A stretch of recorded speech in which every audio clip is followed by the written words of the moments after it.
Hello, my fellow weirdlings. It's Margot, and today I'm bringing you some of Arkansas's most intriguing urban legends and local lore. If you're ready to get spooked and spine tingled, keep watching. An urban legend, or contemporary legend, is a genre of folklore comprising stories circulated as true, especially as having happened to a friend of a friend or family member, often with horrifying or humorous elements. The National UFO Reporting Center has recorded 781 sightings in Arkansas, with the first on June 30th, 1955. These UFO sightings vary in length from 30 seconds to several hours. Some people have reported saucer-shaped objects, others a large orange ball, and still others triangular ships or low-flying lights. But reports of UFO sightings in Arkansas can be traced back well over a century. In 1897, many witnesses across the Midwest reported dozens of sightings of an aerial machine shaped like a cigar. Some of these sightings took place in Arkansas. Some children first reported seeing the object on April 18, 1897. They told their father, J.F. Floyd, who described the object as a huge ball of fire traveling with fearful velocity. The next report came 2 days later, when railroad conductor Jim Houghton happened upon the airship while hunting. He claimed to hear a noise that sounded like a locomotive air pump, then came upon the airship and several men in a field. Houghton later made a sketch of the airship for the Arkansas Gazette. On the evening of May 7, 1897, Constable John J. Sumter and Deputy Sheriff John McLemore were riding horses outside of Hot Springs. They claimed they saw a bright light in the sky and decided to investigate. They followed the light and had to dismount, reporting that their horses refused to go any further. Following the light on foot through a rainy evening, they found a cigar-shaped vessel 60 feet long. Several men walked around the vessel, and one was retrieving water from a nearby creek. One man approached the Arkansans and said they were traveling around the country in the airship. He even offered the two men a ride to get out of the rain. The constable and sheriff replied that they preferred to get wet. The presence of an airship was never confirmed, though these sightings had the nation in a frenzy that year. Some believe it was a hoax egged on by numerous people. Others believe that the amount of sightings lend credence that some form of unidentified flying object did appear around the nation that year. The next famous UFO sighting in Arkansas came in 1965, when Viney Grove resident Bill Estep reported seeing a light in the sky and a cylindrical object hovering in the air. That night, other reports came in from Fayetteville of strange lights in the sky.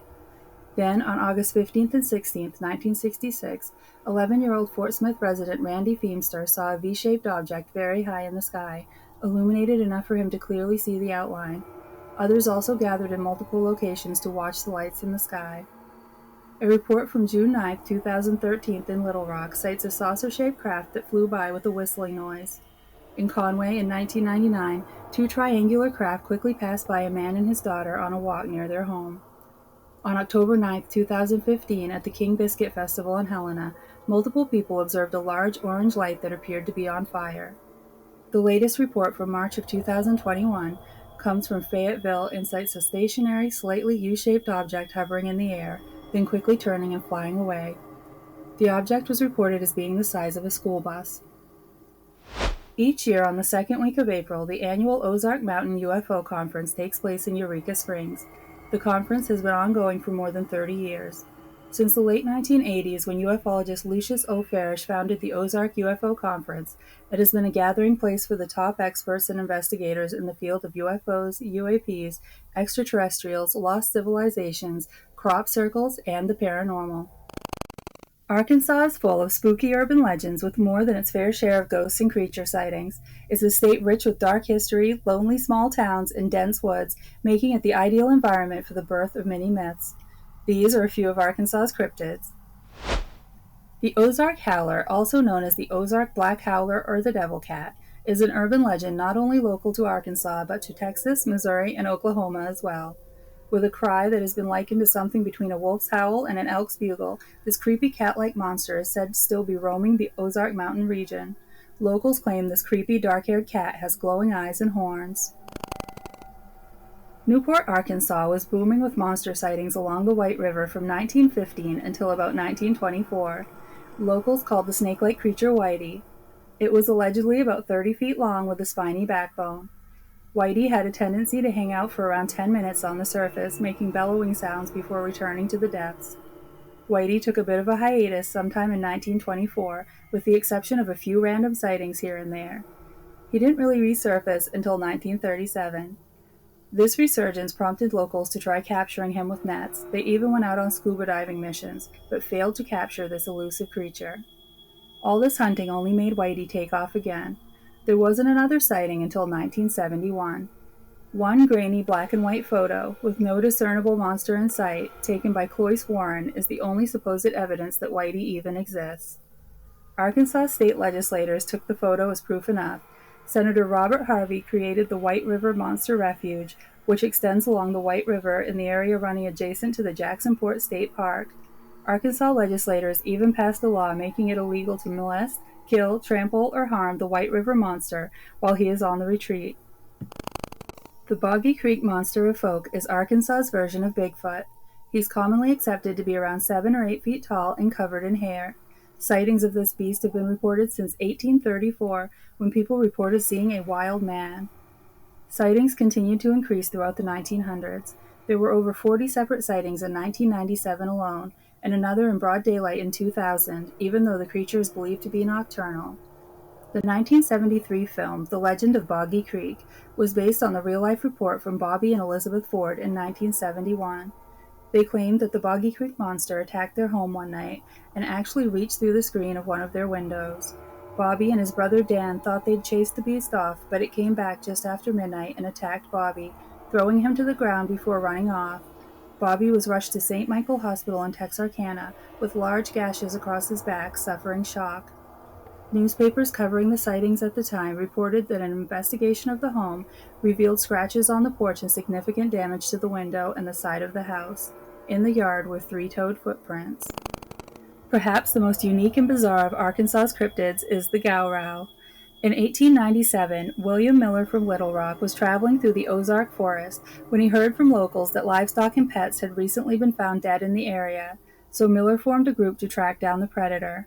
They encountered a creature they described as 20 feet long with tusks and claws. The monster also had a row of horns along his back and tail, ending in a blade-like point.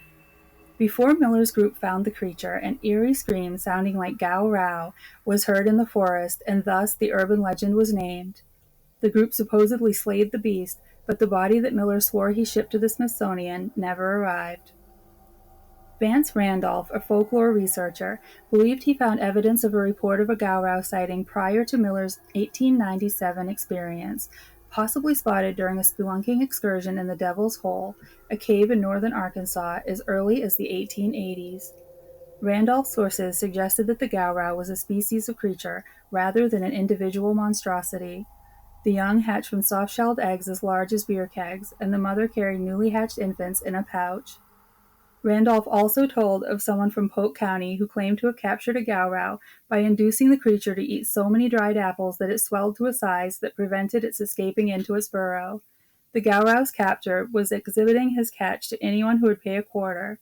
Once he had a sufficient audience, the man would stagger from behind a curtain with his clothes in rags, announcing that the gowrow had escaped. This sent the crowd into a panic without his having to produce an actual gowrow. Arkansas is home to so many fascinating and unique urban legends and local lore, I wish I had time to include them all. This tale is literally something straight out of a sci-fi novel. The rich history of Blowing Cave in Cushman, Arkansas includes its use as a former party place during the Great Depression, mysteries of people getting lost and never returning, and serving as an entrance into the underworld of another race of human-like beings. You heard that correctly. In the 1950s, science fiction writer Richard Shaver told tales of an underground race of beings with a bluish tint to their chalky skin. Shaver wrote about an underground empire, and some of his followers believe there are subterranean tunnels that supposedly network and intersect across the country. Believers are convinced these creatures are human-like, they live among us, and we don't recognize them. Rumor has it that to enter the underground empire, one must slip through a hidden crevice between the cave's entrance and the lake, and then through another crevice, which leads to a stairway. There are reports dating back to the 1940s and 50s of interactions with this mysterious race. An author named Branton wrote about exploring a Cushman, Arkansas cave in the late 1950s in his book The Underground Empire. The most shocking surprise of all occurred on the third day after exploration of this tunnel began, a considerable distance from the crevice from which they entered the tunnel. They were walking along when all of a sudden they turned around and found themselves face to face with a group of human-like beings who stood around 7 or 8 feet tall. Their skin had a faint pale bluish, almost clay bluish tint to it, and their eyes were relatively large and owl-like. The creatures took out some type of electronic device, and after a few attempts they succeeded in establishing a communication link using the electronic translator. According to his diary, a man named George D. Wright discovered an underground civilization, thus proving the Shaver mystery of Inner Earth. Wright supposedly discovered a network of subterranean tunnels that led to a highly civilized race of people living inside of the hollow earth. Legend has it that Blowing Cave is one of the only 5 entrances to this mysterious world. One of the most well-known of all American urban legends is the one about the Hook Man. There are a few variations of this tale, but it always starts with a young couple parking in an isolated area. They often hear a news bulletin on the radio about an escaped mental patient or murderer with a hook for a hand on the loose nearby. Usually the couple will ignore the warning and continue with their date. Then the guy steps out to relieve himself in the woods and never comes back. The girl begins hearing scraping sounds on the roof and exits her car to find her date butchered and hanging upside down from a tree, his fingers scraping the roof. This tale is traced back to 1950 and is believed to have originated from the real-life moonlight murders that plagued Texarkana, a town shared by both Texas and Arkansas, in 1946, which remains unsolved to this day. The mysterious moonlight murders had the town of Texarkana dreading sundown. Curfews were instituted, and police on both the Arkansas and Texas sides of the border spent sleepless nights hunting the elusive phantom killer. They had no idea what he looked like, even though the first 2 victims survived the attack. The killer wore a bag over his head with eye holes cut out and killed young couples parked in their cars at night.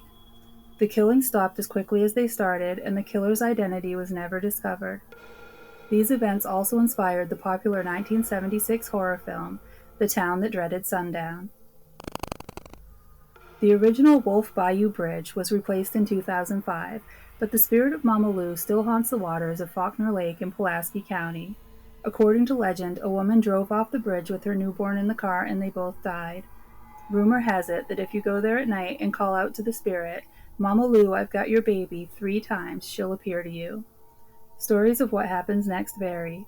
The original story says she'll grab you by the leg and pull you down into the water with her. Some people claim to have seen Mama Lou's body floating up from the water, while others have reported mysteriously having car problems after calling out to her. This story goes that many years ago, a teenage girl was killed in a horrible car accident on her way to the prom. A lot of places have their own version of this urban legend, but Arkansas locals swear this one is true. According to the story, every year around prom night, the young woman in a white dress stops a driver on Highway 365. She's been seen on the part that runs just south of Little Rock and past the towns of Woodson, Redfield, and even as far as Pine Bluff, but most of the time she's found on the bridge. She tells the unsuspecting driver that she's been in an accident and needs a ride home. When they arrive at the house she gave directions to, she's no longer in the car or anywhere to be found. The driver is always confused enough to knock on the door of the house. An elder person opens the door and reports that his or her daughter was killed on prom night, and every prom night since then she's had someone different bring her home. One variation of this legend reports the girl left a coat in the unwitting driver's car, and when he knocked on the door, coat in hand, the mother broke down into tears, exclaiming, "That was my daughter's coat." Henderson College and neighboring Washita Baptist University have always been rival schools. The rivalry is the cause of this urban legend. Each school tells it a little differently, but since Henderson is the one that's haunted, this is their version. Legend says in the 1920s, a Washita football player named Joshua was dating a freshman at Henderson named Jane. They were madly in love, but being from rival schools, Josh was pressured to break up with Jane, which is what he did, moving on with a more socially acceptable Washita girl. When Jane found out Josh was dating a new girl and bringing her to homecoming, she was heartbroken. She went to her dorm room and put on a black dress and veil, walked to a cliff over the Washita River, and jumped to her death. Now, every year during homecoming week, Jane's spirit is said to haunt Henderson College. She has been seen walking in and out of Smith Hall, the freshman women's residence hall, and around the center of campus. Henderson students say she still longs to attend homecoming with Joshua. Students report seeing a faint black figure, hearing moaning, feeling cold hands, or sudden temperature drops. They even tell a version of this story at freshman orientation. Interestingly, there's a different story on Henderson's website which states, "The legend of the Lady in Black began in 1912, following the tenure of a Henderson student named Nell Page, who is credited with creating the story. According to the legend, the Lady in Black roamed the halls in the girls' dormitory, predicting who would win the Battle of the Ravine. If she wore black, it signified a victory for the Reddies. If clothed in white, a victory for Washita was predicted. After Nell's death at an early age, the story goes that it was her ghost that walked the halls." In Quitman, Arkansas, the house at 65 Mulberry is said to be haunted by Dog Boy, also known as Gerald Bettis. Bettis earned the name Dog Boy for his disturbing habit of collecting animals from around the neighborhood to torture and kill. He was known as a vicious and cruel child, and as he aged, he became more and more aggressive toward his parents. He was so abusive to his elderly mother that she finally had to be placed with Adult Protective Services. Some believed Bettis even killed his own father, who was rumored to have died from a broken neck after an accidental tumble down the stairs. Based on his mother's testimony against him, as well as charges of growing and selling marijuana, Bettis was sent to prison and was found dead of a drug overdose in the mid-90s. Currently, Gerald's spirit is believed to be the source of poltergeist activity reported in his former home. His spirit is most often seen in an addition to the house where Gerald was said to have kept the animals he brutalized. Witnesses have claimed the 6'4", 300-pound man is now taking on animal-like features in death. He's still huge, but shaggy with cat-like eyes. His ghost has also been seen glaring out the front window at people, and one witness claimed he came after them on all fours down the street. As legend goes, it all started in 1819 on Halloween night, when an English naturalist, Thomas Nuttall, and his crew settled in on Moss Mountain, making camp on Beaver Island. In the wee hours, the group was viciously attacked by what most believed to be wild animals. It has been reported that Nuttall, one of the only 5 men to escape the massacre, claimed he saw his men being attacked by several human forms. Each year on the anniversary of this unexplained encounter, people tour Moss Mountain, where the murderous beings supposedly still creep up from the river to terrorize visitors. The Dover Lights near Dover, Arkansas, have puzzled thousands of people living and traveling through the Ozarks. Those who have seen the lights say they are very strange indeed. People report that the Dover Lights look like glowing orbs or lanterns in a deep ravine. The lights can sometimes be seen at night from a pull-off spot west of Scenic Highway 7 and north of the Long Pool Recreation Area. Drivers can pull off the road and look down the valley along a creek. When it's not foggy, people have seen small floating colored lights which seem to go in and out of the trees. There are no houses or roads there, only a forest-covered mountainside. Some say the valley is haunted by coal miners that died tragically when the tunnels collapsed on them. Another tale says the lights are spirits of Spanish conquistadors searching the valley for treasure. Others claim the lights are caused by natural gas leaking from local caves, or even campers down in the valley. Some even believe that the lights come from aliens.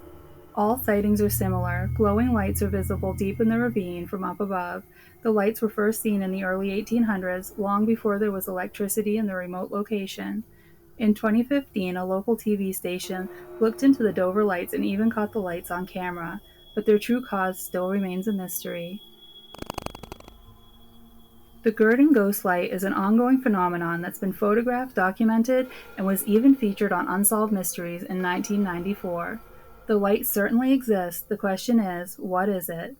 There are several legends and theories told by locals, but the most popular legend is that it's the ghost of a railway worker, because the light moves the way a railroad worker carrying a lantern would move. There's also a little bit of history backing this up. In 1931, a Missouri Pacific Railway foreman named William McLean fired one of his workers, Louis McBride, for causing a train derailment. McBride didn't take this very well. He beat his former boss and then killed him with a pickaxe and left his body along the side of the tracks. McBride later confessed to the murder and was executed. Right after the murder is when the mysterious Gurdon light began appearing to people. Many believe it's Will McLean haunting the tracks. Arkansas has a lot of interesting hauntings, including the state capitol itself. The Arkansas State Capitol was built on the grounds of the former Arkansas State Penitentiary. During the excavation of the foundation around 1899, long-forgotten rotten wood coffins were unearthed, revealing the remains of the state's past inmates. These days, in the basement, disembodied voices have been heard. The 1932 tragedy of Representative Ira Gurley being crushed to death by the Capitol's South Elevator has been tied to that same elevator acting of its own accord. Visitors and state employees have also reported seeing a woman dressed in period clothing floating down the marble staircases. A tragic story surrounds a mountain southeast of Drakefield Airport in Fayetteville. In the 1930s, a man came home to his wife and child after a long night of drinking. His wife had been up all night caring for the sick child, whose incessant crying had made the inebriated father furious. In his anger, he grabbed the baby, stumbled outside, and threw the child down their well. His wife grabbed the well's rope in an attempt to save the baby, but the father cut the rope, leaving the wife and child in the well. The father left town, never to be seen again. Reports have been made that a woman's screams and a baby's crying can still be heard at this location. Known to some as the Stonehenge of Arkansas, the mounds and earthen embankments present at Toltec Mounds Archaeological State Park are remnants of the Plum Bayou culture. The Plum Bayou people built 18 mounds to serve as a ceremonial, religious, governmental, and social complex, with at least one serving as a burial mound. Archaeological digs at the site have uncovered items that cannot be traced to other Native American cultures, and also have suggested that the Plum Bayou people simply disappeared, with no trace of where they went or why they left. Visitors to the present-day park have claimed to see lights, orbs, and even ghostly apparitions of ancient people. At night, footsteps have been heard around the existing mound site. A unique geological formation along the banks of the Arkansas River, Natural Steps is a small town with an unsettling history of buildings, structures, and people disappearing. The area was given its name due to its two parallel vertical walls of sandstone, which stand 20 feet apart. The area forms a step-like appearance and rises 51 feet above the bank. Days after a local couple, Martha and Gustavus Sanders, were wed atop the Natural Steps, the groom perished from a sudden and mysterious illness. Overwhelmed with grief, the widow disappeared after the funeral, many believe taking her own life by jumping off the Natural Steps. Residents and visitors alike have since reported seeing the woman in white strolling within the town. Mrs. Sanders can supposedly be seen each year in late October, wandering about in the Natural Steps Cemetery. During the Civil War, Confederate forces are believed to have sunk their own gunboat containing vast sums of gold in order to keep Union troops at bay. 3 Confederate soldiers died during the explosion, and their graves can be found in the town cemetery. Legend has it, on moonlit nights, the ghosts of the 3 soldiers march in a single file line to the Arkansas River to uncover their hidden treasure. It's also believed that Jesse James and his gang once spent the night in Natural Steps, robbing a Benton stagecoach the next day as they traveled to Hot Springs. Well, that's all I have for you today. I hope you've enjoyed these stories and will come back for more. Like, subscribe, leave a comment, and bring your friends, family, COVID pod cult members, invisible friends or enemies. And if you want me to share your story, I'll leave my contact info in the description box. Thanks so much for watching.